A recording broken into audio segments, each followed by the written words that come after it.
Welcome back. हम आज बात कर रहे हैं अमरीकी सदर ओबामा की नई अफगान पॉलिसी पर। ब्रिगेडियर साहब, मैं आपसे ये पूछूंगी दैट आज स्ट्रेटेजिकली पाकिस्तान कहाँ खड़ा है?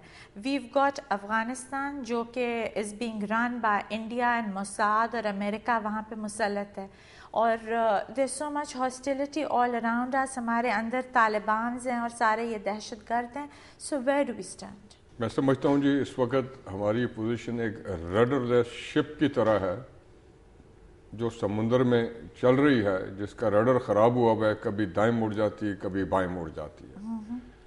यहाँ पे मैं सिर्फ एक बात कहूँगा कि इस वक्त सिर्फ पाकिस्तान आर्मी एक अदारा है जो एक मरबूत प्लानिंग और स्ट्रेटजी के मुताबिक जा रहा है। वज़ीरिस्तान ऑपरेशन या उससे पहले स्वात ऑपरेशन है, लेकिन उसके पीछे कोई पॉलिटिको इकोनॉमिक स्ट्रेटजी नहीं नजर आ रही। नहीं, वो तो अपना किरदार अदा कर रहे हैं, वो शहीद भी हो रहे हैं, सब कुछ कर रहे हैं, लेकिन उनको जो सियासी बैकिंग की जरूरत है वो नहीं। एग्जैक्टली वही जी, वो स्ट्रेटजी हुकूमत ने बनानी है जी। वो किस वजह से नहीं बन रही? एक वजह तो आपने खुद ही बयान कर दी थी कि इस वक्त गवर्नमेंट कौन चला रहा है, आम आदमी को तो पता भी नहीं चल रहा है कि who is at the helm of affairs in Pakistan. एक मरतबा ये क्लियर हो जाए, कॉन्स्टिट्यूशनल अमेंडमेंट 17th अमेंडमेंट वाला मसला ख़त्म हो, ताकि कम से कम एक आदमी को ज़िम्मेवार किया जाए और वो मुल्क चलाना शुरू करे, तो कुछ तवक्को करें हम कि एक इंटीग्रेटेड पॉलिसी प्लानिंग और काम शुरू होगा एक मरबूत तरीके से।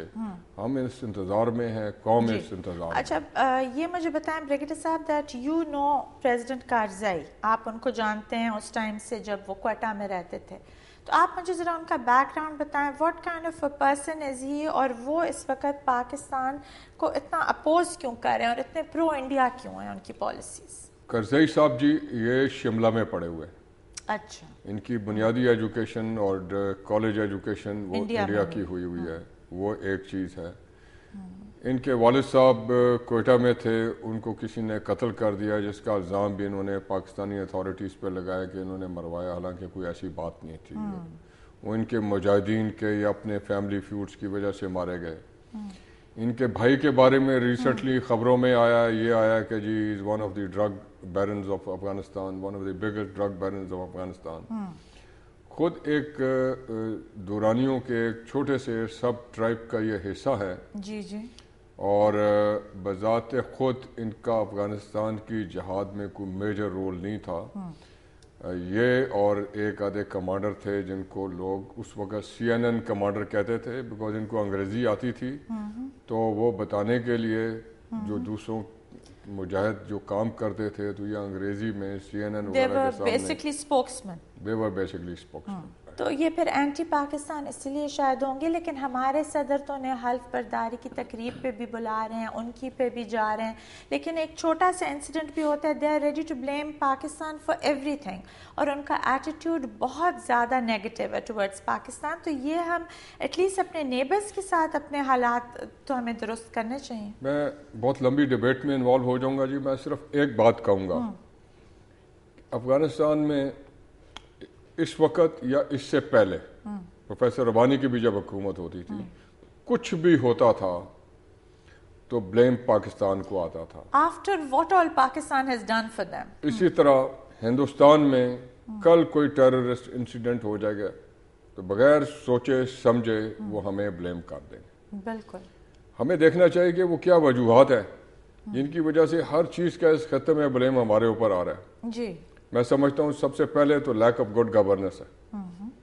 वो समझते हैं कि जी इस तरह हम इस मौजूदा हुकूमत को प्रेशराइज कर सकते हैं, इनके पैर ज़मीन पे नहीं हैं, इनके पैर आसमान में है, और अपने मकासद इनके थ्रू हल कर सकते हैं।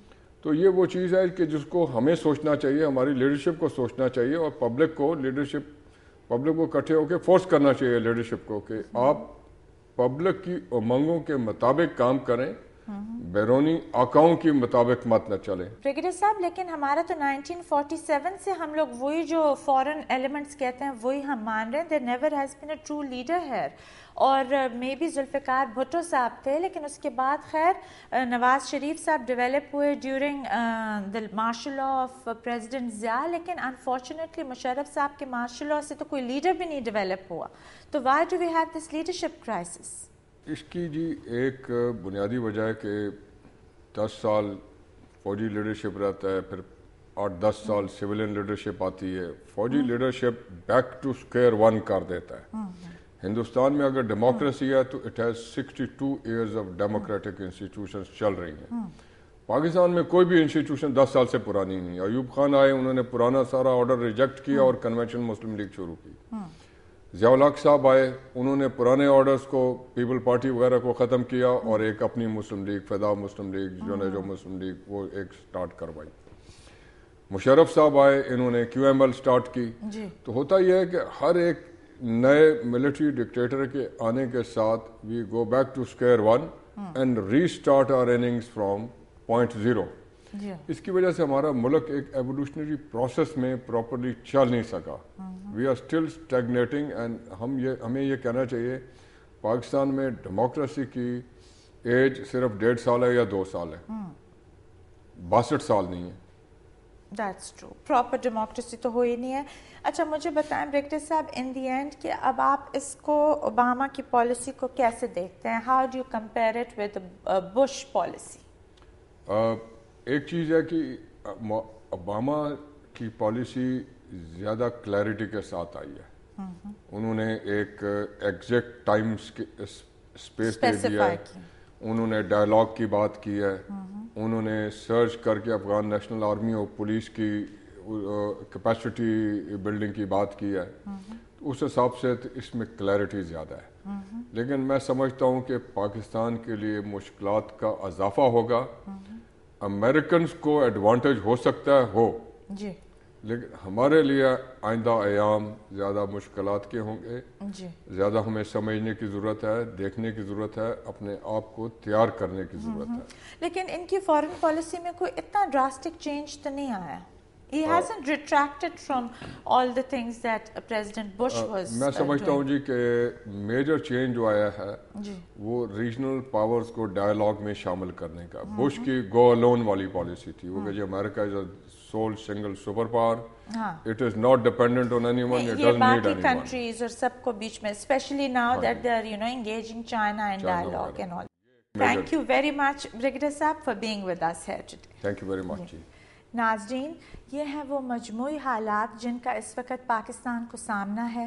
ان حالات میں ہم بھارت کے کردار, سرحد اور بلوچستان میں اس کی مداخلت, امریکہ کی بھارت کے ساتھ اسٹریٹجک پارٹنرشپ اور پاکستان میں بڑھتی ہوئی ٹیررزم کو نظر انداز نہیں کر سکتے. صدر اوباما پاکستان کے لیے کسی طرح بھی سابق صدر بش سے کم نقصان دہ نہیں, بلکہ اوباما پاکستان کے حالات کی خرابی میں اضافے کا باعث بنے ہیں. لہٰذا پاکستانی عوام حکمرانوں سے بجا طور پر توقع رکھتے ہیں کہ ملکی مفادات اور سالمیت کو کسی بھی طرح نظر انداز نہیں کیا جائے گا. اس کے ساتھ مجھے اور میری ٹیم کو اجازت دیجیے. Take care. اللہ حافظ.